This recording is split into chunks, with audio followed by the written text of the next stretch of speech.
I still remember the chill of that recovery ward, the way the air smelled faintly of antiseptic and boiled vegetables. I had gone under for surgery with the thought that when I woke, there would be warm hands waiting, my children's voices telling me I was safe. At 68, I knew the risks of a long operation. That morning, as the nurse wheeled me into the theatre, I had whispered a prayer. Let me live long enough to see them again, to leave this world knowing I mattered to the ones I gave everything to. When I opened my eyes hours later, groggy and aching, there were no familiar faces. Just a fluorescent light buzzing above my head and a clipboard at my bedside. A nurse named Alma smiled softly, adjusting my IV. The surgery went well, she said. You're going to need rest and patience. But you pulled through beautifully. I nodded weakly, forcing a smile. I told myself the children must have been delayed. Perhaps traffic. Perhaps nerves. Perhaps anything but indifference. The first day passed, then the second. Not a call, not a single visit. I told myself stories to fill the silence. My daughter, perhaps, was juggling the grandchildren. My son had deadlines at work. They must be checking on me through the nurses. It was easier to believe that than to face the hollow truth pressing at the edges of my heart. On the third morning, I overheard two nurses chatting just beyond the curtain that separated me from the hallway. Her kids came in, didn't they? One asked. The other lowered her voice, but I heard enough. Yes, but not to see her. They spoke to the finance office. Something about authorizations, inheritance access. A pause. Can you imagine? Their mother in recovery and they're at the desk signing papers. My pulse quickened. I closed my eyes, feigning sleep, when Alma stepped in to check my vitals. The beeping of the machine betrayed me, spiking in rhythm with my panic. Alma leaned close and whispered, "Don't let their choices weigh you down right now. Focus on your healing." But how could I? How do you heal when the knife isn't only in your chest, but in your back as well? Later that afternoon, a friend from church, Marjorie, stopped by. She carried a bouquet of carnations, bright, cheerful, almost defiant against the sterile whiteness of the ward. "Your mailbox was stuffed full," she said. I grabbed what I could.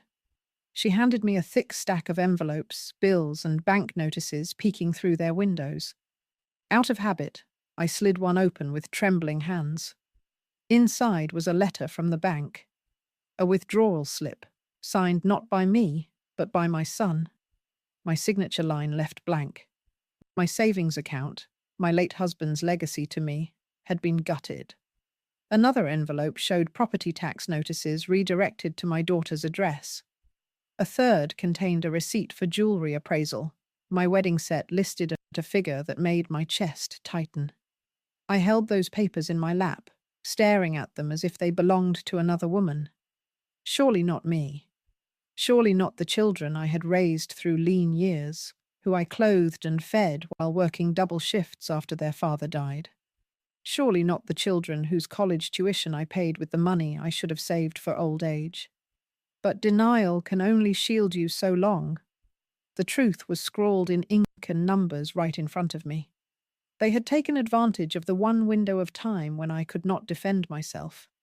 While I lay under anesthesia, trusting that I was in safe hands, my own children were moving signatures across desks, peeling away what little security I had left. That night, I could not sleep.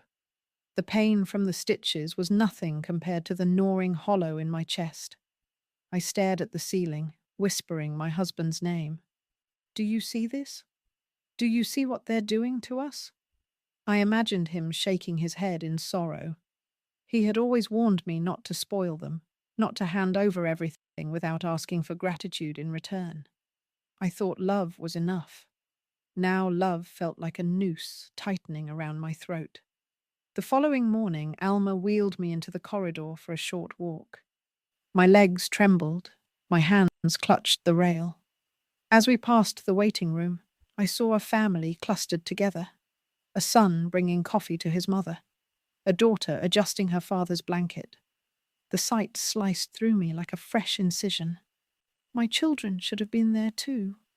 Instead, they were God knows where, perhaps celebrating their newfound wealth, perhaps already planning how to split the house once I was gone. I returned to my bed, breathless, but not only from exertion. Something inside me had shifted, a whisper I had never allowed myself to hear before. If they can take everything while you lie helpless, then you must learn to stand even when your body still shakes. If they can choose greed, then you can choose freedom. It wasn't rage yet, not even resolve. It was the first faint spark of something dangerous. Awareness. And once awareness takes root, there's no going back. The hospital released me on a pale afternoon, the kind where the sky looks washed out, like an old bedsheet hung too long in the sun. I should have felt relief stepping outside, breathing air that didn't reek of sanitizer. Instead, a stone sat heavy in my stomach. I clutched the discharge papers, a plastic bag of medications swinging at my side.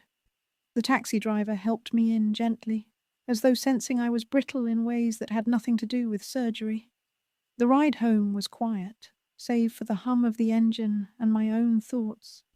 Rows of houses blurred past, each with neat hedges, children's toys scattered on lawns, flags flapping lazily on porches. Ordinary life unfolding, while mine felt like it had split down the center. I told myself I'd step into my house, sink into my familiar chair, breathe in safety. But when the driver pulled up to the curb, dread seeped into my bones. The grass was overgrown, newspapers soggy on the porch, and yet the curtains had been drawn differently, as though someone else had rearranged the rhythms of the place. I shuffled to the door, reached for my keys, and froze. The key I had carried for decades wouldn't fit. I twisted it this way and that, but the lock remained stubborn. Just then, the door swung open. My daughter stood there, framed in the doorway, her expression half annoyance, half surprise. "Oh, Mum, you're early," she said, stepping aside as if I were a guest, not the woman who had built the life inside these walls. My key doesn't work," I murmured. "We changed the locks while you were in the hospital, for security." Her voice was breezy, practiced, as though she'd rehearsed it. You never know who might snoop around. I stepped into the house, and at once it felt unfamiliar. The rug in the hallway was gone. Family photos had been rearranged. In the living room, furniture had shifted into stiff, unnatural positions. Shelves I remembered dusting were bare, the gaps obvious where heirlooms had once rested. My husband's old clock, the one that ticked like a heartbeat through lonely nights, was missing. "Where are my things?" I asked, voice sharper than I intended. My daughter waved a dismissive hand. "Oh, Mum, we're just making things easier. Less clutter. Besides, you don't need all those old knickknacks. You should be focusing on your health." She ushered me to a chair I barely recognized. I lowered myself slowly, my hip aching. My son emerged from the kitchen, a beer in hand, his tie loosened. "You should be grateful we stepped in," he said casually. "The bills were piling up. The house needed attention. Dad would have wanted us to handle things." Handle. Such a neat word to cover theft. I looked from one to the other. Their faces bore no guilt, only irritation that I had returned before their story was complete. I wanted to scream, to demand answers, but something inside me warned, not yet. Not while I was weak and recovering.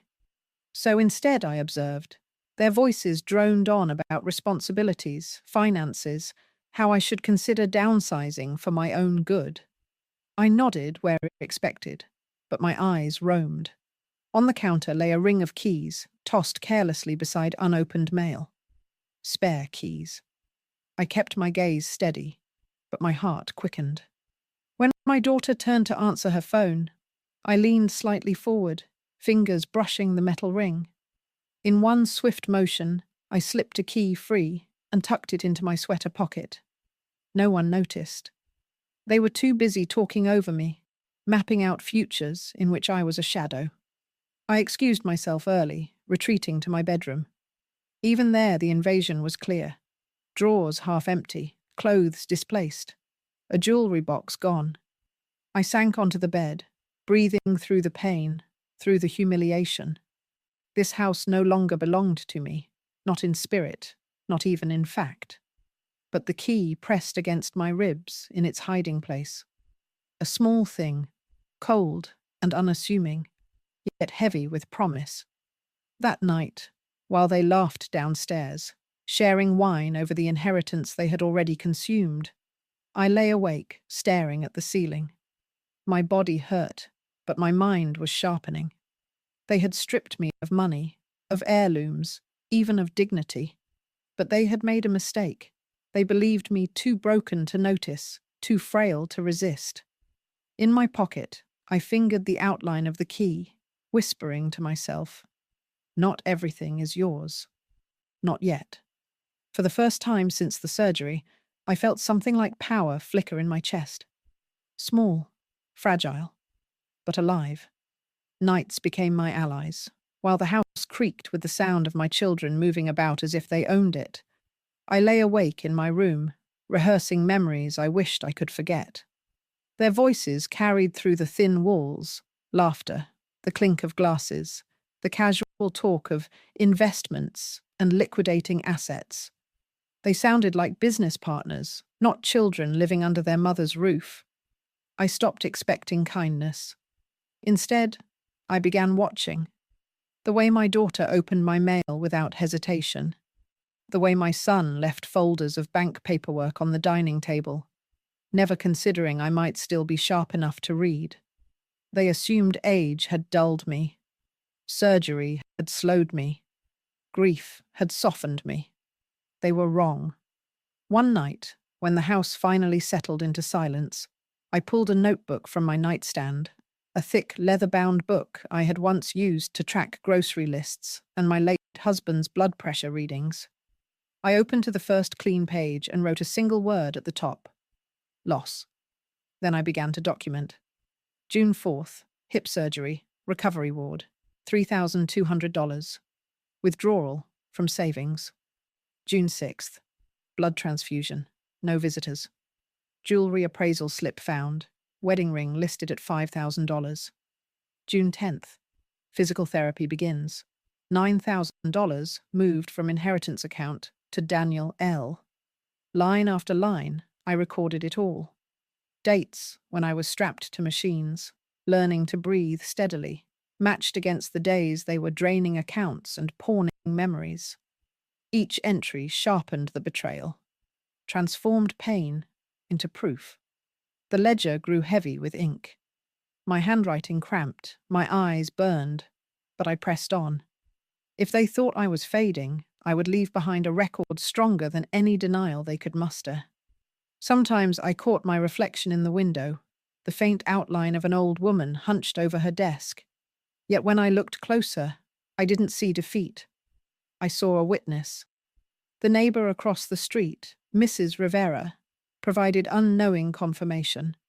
She stopped me on the porch one afternoon, balancing a grocery bag on her hip. "Your kids sure kept the house busy while you were gone," she said cheerfully. "Cars coming and going, lights on all night. Looked like a full house." I smiled weakly, nodding, while something twisted deep in my chest. So they hadn't even hidden it. They had paraded their entitlement openly, throwing parties in the home I had built brick by brick with my late husband. That evening, I added another line to the ledger. Neighbors confirm occupancy, noise, visitors, late nights. While I was healing, they turned my home into a hotel. The more I wrote, the more the fog lifted. Memories resurfaced, moments I had ignored or excused. The way Daniel once joked about selling the house for real money. The way Lisa insisted I should trust her with the accounts because she was better with numbers. I had mistaken ambition for care. Now, stripped of illusions, I saw them clearly. opportunists in blood's disguise. But clarity alone wouldn't protect me. I needed something more. So I began gathering. I slipped into the living room when they weren't watching, photographing receipts with my phone. I copied account numbers from papers left on the counter. I tucked stray documents into the lining of my handbag, small trophies of truth they thought they had buried. Each night, I returned to the ledger, attaching evidence like branches to a growing tree. It wasn't rage that kept me going. Rage burns fast, leaves only ash. What I felt was colder, steadier, a kind of calculation I hadn't known I possessed. One evening, I pulled open the drawer of my husband's old desk, half expecting it to be stripped bare. But inside, at the very back, I found his pocket watch. Tarnished, silent, but intact. They hadn't thought to take it. I held it in my palm, the weight grounding me, a tether to the man who had once warned me not to hand everything over in blind trust. "Remember, Helen," he had said, "paper trails matter more than promises." I pressed the watch against my heart and whispered to the empty room, "I'm remembering now." The ledger, the stolen spare key, the quiet photographs, they were pieces of a puzzle I was finally assembling. My children thought the story was already written. Frail mother, dependent, grateful, easily brushed aside. But they had miscalculated. I wasn't writing a closing chapter. I was drafting a plan. By the time I closed the notebook that night, my hand trembling from fatigue, the last line I scribbled wasn't about loss. It was a promise to myself. They took while I was weak. I will act while they are blind. And for the first time since leaving the hospital, I slept without tears. The trick to survival, I learned, isn't strength, it's silence. After weeks of gathering papers and scribbling in my ledger, I realized I couldn't confront them outright. If I exploded too soon, they'd twist my words, wave off my concerns, and tighten their hold. No, I needed to move in shadows, to make plans so quietly they wouldn't even notice the ground shifting beneath them. The first step was knowledge. I slipped away one morning under the excuse of a doctor's appointment. Instead, the taxi carried me to a lawyer's office downtown, a small, tidy building tucked between a cafe and a pharmacy. The lawyer, a woman not much older than my daughter, listened without interrupting as I spread out copies of bank notices, receipts, and my scribbled ledger. When I finished, she pushed her glasses up her nose and said, "Legally, the house is still in your name. Your accounts, too. If they've accessed funds without authorization, there may be fraud. Do you want to press charges?" The question hung in the air. I thought of courtrooms, reporters, my children standing before a judge. For a moment, I imagined justice as a gavel striking wood. But then another image came. Their smirks, their practiced tears, their ability to spin every story until I was painted as the confused old woman who didn't understand her own finances. I shook my head. Not yet. I don't want to fight in their arena. I want freedom. The lawyer leaned back, studying me. Then you'll need to secure what you still have. Accounts, property, access. She slid a list across the desk, steps I could take without fanfare. I folded it carefully and slipped it into my handbag. When I returned home, my daughter was on the phone in the kitchen, laughing at something, her voice too loud. My son glanced up from his laptop and asked nothing, suspecting nothing. I climbed the stairs slowly, the list burning in my pocket.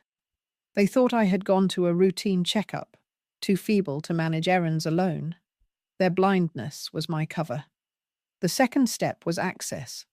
That spare key I had pocketed now felt like an iron blade in a velvet sheath. I visited a locksmith under the guise of needing a replacement. Within minutes, I had 2 duplicates hidden deep in the lining of my purse. If they ever tried to lock me out again, I would not be stranded. The third step was proof. At night, when they left the house for dinners or outings, I moved like a ghost. I slipped into the study, photographing signed transfers with my phone. I opened drawers, documenting valuables that were missing. In the attic, I found boxes labeled with my name that had been rifled through, keepsakes scattered, childhood drawings tossed aside like trash. Each discovery fueled my resolve. Each photograph added another nail to the coffin of their lies. It was during one of these midnight searches that I found my late husband's old watch tucked in a box behind holiday decorations. I held it against my palm, the cool metal grounding me. They hadn't pawned it, perhaps because they didn't know its worth, not in money, but in memory. That watch became my talisman, a reminder that he was still with me in these battles. Step by step, the plan formed. I would not fight for scraps while living under their roof. I would not beg for the return of what was already mine. Instead, I would wait. I would prepare. And when the moment came, I would take back control in a way they could not undo. Sometimes I practiced small rehearsals. I walked through the house, imagining it empty of their voices, stripped of their possessions, rented to strangers who didn't sneer at me in my own kitchen. I imagined signing contracts with a realtor, depositing money into an account they didn't know existed. Each fantasy became less like wishful thinking and more like a map. One evening, my daughter leaned into my room, smiling too brightly. "Mum, we were talking, and maybe you should consider moving in with a care facility soon. Less stress for you. We'd manage the house for you." I met her gaze steadily, heart pounding, but my face calm. "That's thoughtful," I said, voice even. "I'll think about it." She left, satisfied with what she thought was compliance. She didn't notice the ledger open on my desk, or the photograph of her signing a bank slip tucked between its pages. She didn't notice that while she plotted my removal, I was already plotting hers. At night, as I lay in bed with the watch in my palm and the key under my pillow, I whispered a vow to myself. When they believe I am weakest, I will be strongest. When they are laughing, I will be leaving. And when they finally see the truth, it will be too late to undo what I've done. The silence of the house no longer suffocated me. It fueled me. Every creak in the floorboards reminded me that these walls still answered to my name. And soon, I would remind my children of the same. The house always felt loud with them in its voices echoing, televisions humming, footsteps pounding the stairs without care. But one week in late August, silence fell. They had gone on holiday, leaving bags tossed into the trunk of Daniel's car, Lisa juggling her phone and passports like I was invisible in the doorway. "Don't overdo it while we're gone," she said flatly, as though I were some fragile tenant. And then they were gone. That was my moment. The next morning, I called the locksmith. He arrived with a van and a quiet efficiency, his tools clinking softly in the humid air. "New locks on every door," I told him firmly. "Every entry point. No one should be able to use the old keys again." He gave me a curious glance, but I held his eyes. He didn't ask questions, just set to work. The whir of his drill was music to me, every turn of the screwdriver a note in a symphony of liberation. When he handed me the small envelope of fresh keys, I closed my fist around them like they were treasure. The second call was to a realtor. A woman named Margaret arrived the next day, brisk and sharp-eyed, her clipboard ready. She walked the rooms, taking photos, jotting notes. "It's a solid property," she said. "Good location, spacious layout, should fetch a high rental price." I nodded, though my heart was thrumming wildly. For the first time in months, maybe years, I wasn't reacting to what they had done. I was acting. While Margaret prepared the listing, I began sorting. Not the sentimental way I had always done, not sifting through items with nostalgia and regret, but with precision. Belongings my children had already claimed in their minds, I left behind. The china Lisa insisted would one day be hers. The desk Daniel always eyed for his future office. Those I set aside like bait in a trap. But the quilt my mother had stitched for me, my husband's letters, the pocket watch, those I packed carefully into boxes. As I worked, I realized I wasn't just packing possessions. I was shedding years of guilt and expectation. Every drawer I emptied was a reminder that their grip on me was loosening. By the end of the week, the house was staged for tenants. Margaret brought over a young couple with a baby. They walked through the rooms with wide eyes, imagining their future here. I stood silently in the background, watching them touch the walls, smile at the backyard, whisper to each other about the nursery. For the first time in a long time, I didn't feel bitterness. The house had become a shell of broken promises for me, but for them, it could be a beginning. The contract was signed within days, the rent transferred to my private account, the one I had opened quietly under the lawyer's guidance. When I held the first deposit slip in my hands, my knees nearly gave out, not because of the money itself, but because of what it represented: independence. Still, there was one final step. I walked through the house one last time before the tenants moved in. The rooms were stripped bare of personal history, echoes bouncing off the walls. I lingered in the bedroom I had once shared with my husband, running my hand along the faded wallpaper. "We built this together," I whispered, "but I won't let them tear down what's left." I left an envelope on the mantel. Inside was a copy of my ledger, a photograph of their signatures on my withdrawals, and a single note written in my steady, deliberate hand. "While I was healing, you were taking. While I was weak, you chose greed. This house was never yours, and now it is no longer mine either. It belongs to strangers who respect it more than you ever did.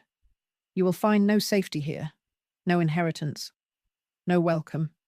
Consider the locks my answer to your betrayal." When I stepped outside, the sun was low, casting the house in golden light. For a moment I thought of the family dinners we'd once shared here, the laughter before it soured, the warmth before it curdled. Then I locked the door behind me, slid the key into my pocket, and walked away. I didn't look back. The next morning, I woke in a modest apartment across town, the boxes of my true belongings stacked neatly against the wall. It wasn't grand, but it was mine. The hum of traffic outside my window was a lullaby compared to the sharp voices that had haunted me in that house. For breakfast, I brewed tea, sat by the window, and let the steam warm my face. My phone buzzed with messages from Lisa and Daniel, but I didn't open them. Not yet. I wanted them to walk up to that front door, suitcases in hand, sunglasses still perched from their holiday, and find nothing but rejection. The thought carried me through the day with a quiet thrill. They had believed me powerless, dependent, malleable. They had rewritten my story without my consent, but I had turned the page myself, and soon they would come home to find their chapter erased. I wasn't there when they returned, but I can picture it so clearly that it might as well have played like a film across my window. A taxi pulling up to the curb, tires crunching on gravel. Daniel stepping out first, his sunglasses perched arrogantly on his head, that careless grin of a man who believes the world is his for the taking. Lisa behind him, dragging a glossy suitcase, her laughter still ringing from the phone call she cut short. They were sun-kissed, rested, oblivious. They expected to come home to comfort, to control, to me waiting quietly with dinner half prepared. Instead, they found tenants. I can imagine the moment. Daniel striding up the steps, fishing out his old key, jamming it into the lock with practiced ease. Except the lock didn't budge. He tried again, harder this time, cursing under his breath. Lisa joined him, frowning as she produced her own copy. Again, nothing. Confusion gave way to irritation. And then the door opened, not to their mother's tired face, but to a young woman balancing a baby on her hip. Behind her, a man appeared, holding a laundry basket. "Can I help you?" the woman asked, her brow creased. "This is our house," Daniel barked. "No, it isn't," the man replied evenly. "We signed the lease last week, with the owner." The word owner must have hit Daniel like a hammer. I imagine his face flushing crimson, his jaw tightening, his knuckles white around the useless key in his hand. Lisa, always quicker to panic, would have pressed her face against the window, eyes widening as she saw the empty shelves, the bare walls. Their imagined inheritance vanished into thin air. Neighbours, of course, noticed. Mrs. Rivera leaned on her broom from across the street, watching the commotion with quiet satisfaction. She would later tell me how Daniel shouted, how Lisa's voice cracked as she called my name into the silence. "Mum! Mum! Are you here?" The tenants closed the door firmly, and for the first time, my children stood locked out, not just of a house, but of my trust. When their calls began, my phone lit up in my new apartment. Daniel's number, Lisa's, voicemail after voicemail, demands, pleas, thinly veiled threats. I let them pile up, the phone buzzing on the table while I stirred sugar into my tea. Each vibration was a song of victory, a reminder that for once they were the ones scrambling while I sat in peace. Finally, I taped the envelope to the front door of the old house, just as I'd planned. The tenants agreed to pass it along, curious but respectful. Inside, I had placed copies of my ledger, photographs of their signatures on my withdrawals, and a note in my own hand. "While I was recovering, you were taking. While I lay weak in a hospital bed, you siphoned my inheritance, my safety, my years of sacrifice. This house was never yours. It is no longer mine either. But it will never belong to you. Do not knock again. Do not call again. My silence is my answer. My absence is my freedom." Mrs. Rivera told me she watched as they tore the envelope open on the porch. Daniel's lips pressed into a hard line as he scanned the pages, Lisa's hands trembling as she peered over his shoulder. Their voices rose in argument, in denial, in frantic disbelief. But paper does not lie. A week later, they tracked me down. I was sitting by the window in my new apartment, the hum of traffic outside, when I heard the angry slam of a car door. Heavy footsteps climbed the stairs, and then came the pounding on my door. "Mom!" Daniel's voice thundered, raw and angry. "Open this door right now." I let them knock, let them sweat. Finally, I turned the handle. Daniel barged past me into the room, his tie loose, his eyes wild. Lisa hovered behind, her mascara streaked from tears. "What the hell is going on?" Daniel demanded. "The locks are changed. The house is gone. The tenants say you signed everything away. Where is it? Where's the money? Where's our inheritance?"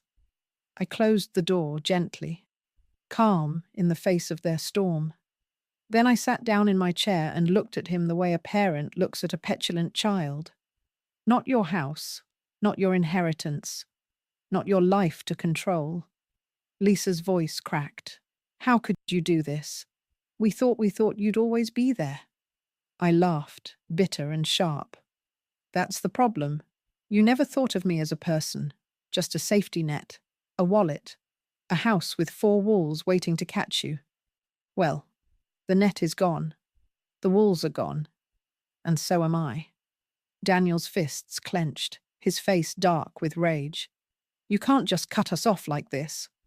"I already have," I said simply. Silence filled the room. For the first time, they looked small, not powerful heirs in waiting, but children unmasked. "Leave," I told them, my voice steady, "and do not come back." Lisa broke then, covering her face as tears streamed down. Daniel opened his mouth to argue, but stopped when he saw the look in my eyes. Something in him recognized it. Resolve they couldn't bend. They left without another word, the door slamming behind them. I sat there afterward, hands trembling slightly but my heart light. For decades, I had been the one waiting, the one forgiving, the one holding everything together. But that day, I was none of those things. I was free. The days after their departure were strangely quiet. My phone still lit up from time to time, their numbers flashing across the screen, voicemails piling up like fallen leaves. Sometimes their voices were angry, other times pleading. I listened to none of them. I let the silence do the speaking for me. I had moved into a modest seaside cottage by then, a place with peeling white shutters and a small porch that overlooked the ocean. It wasn't large, not polished, not filled with grandeur, but it was mine. Every bill signed under my name, every key resting in my pocket, every room echoing only with my footsteps. At first, the quiet felt heavy, almost foreign.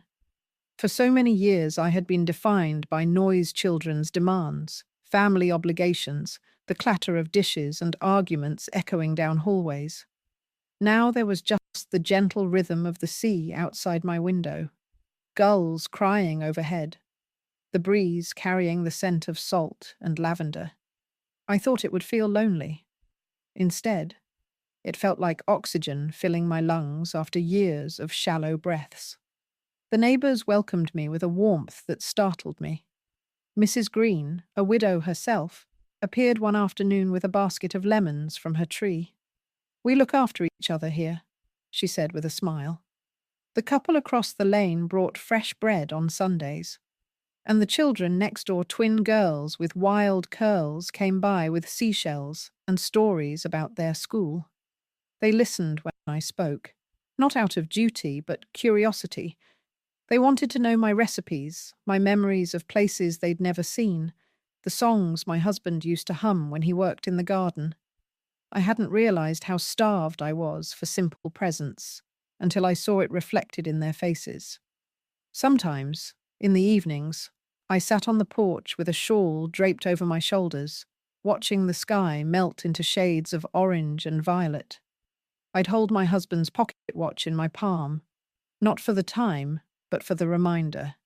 He was with me still, in the choices I finally made. He had always told me that dignity was worth more than any inheritance. I understood him now, in a way I never had before. I did not fool myself into thinking the ache would vanish completely. A mother's heart is stubborn. It clings even when bruised. There were nights when the tears came unbidden, when I whispered their names into the dark, wondering if I had been too harsh, if forgiveness should have been my last gift.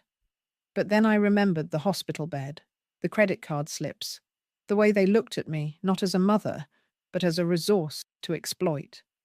And the ache hardened again into resolve. Family, I realized, is not defined by blood. It is defined by love, freely given, and respect consistently shown. By presence, not promises. By care, not convenience. In that sense, my children had long ago stopped being family. They were simply strangers who shared my last name. The true family I found was here in the neighbours who knocked to check if I needed groceries, in the children who drew me pictures of lopsided suns and smiling stick figures, in the fisherman who waved from the shore every morning as he set out to sea. They gave what my own blood would not: kindness without condition. I changed my will, not with anger, but with clarity.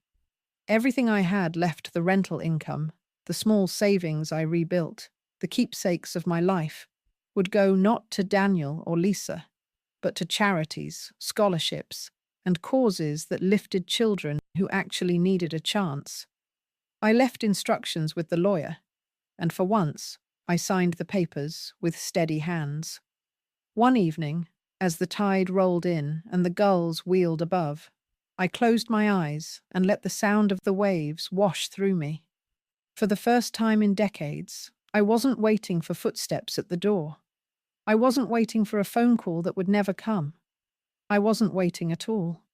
This life was mine again. I whispered into the dusk, as if speaking to every woman who had ever given until there was nothing left. You are allowed to walk away. You are allowed to choose peace over pain, dignity over duty, freedom over fear. Don't wait until the years slip by like mine did. Your life is yours. Claim it before they take it from you. The sea answered in its endless rhythm, steady and sure. I smiled, closed the pocket watch, and set it on the table beside my teacup. The past was behind me, locked away with the house they would never reclaim. The future stretched out before me, wide and unclaimed, as open as the horizon. And for the first time in a long, long while, I belonged to myself.